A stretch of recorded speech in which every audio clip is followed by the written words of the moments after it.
That was when reality struck.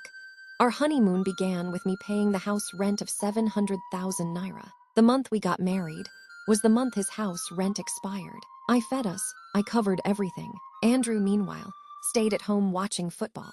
I hated seeing him idle, so I even helped secure a teaching job for him. But he looked me in the eyes and scoffed. "You know you look down on me. How much is your own salary?" He asked with a smirk on his face. I wondered what my salary had to do with him getting a job. "My salary is 400K, I replied. "Yet you got me a job of 200K for me. Do I look like a child to you? Anyways, I don't blame you. If Nigeria was good, I won't have been here exchanging words with you." That was how he rejected the job. Yet I remained loyal.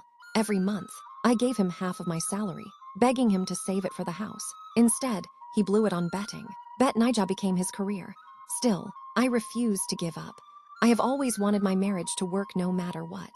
When I got pregnant, I told him I couldn't keep handing him money because I needed to start buying baby things.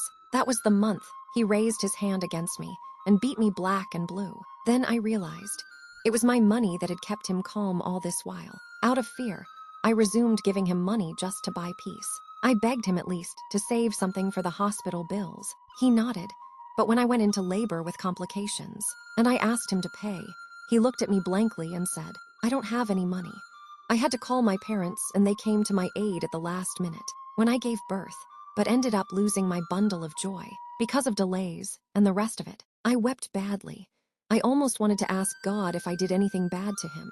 I wanted to question God and ask him a lot of questions. I don't know if it was a bad decision that I made by wanting my marriage to work by all means. The only answer I got was, "I didn't give you the suffering. You chose it yourself. I don't give anything evil to my children."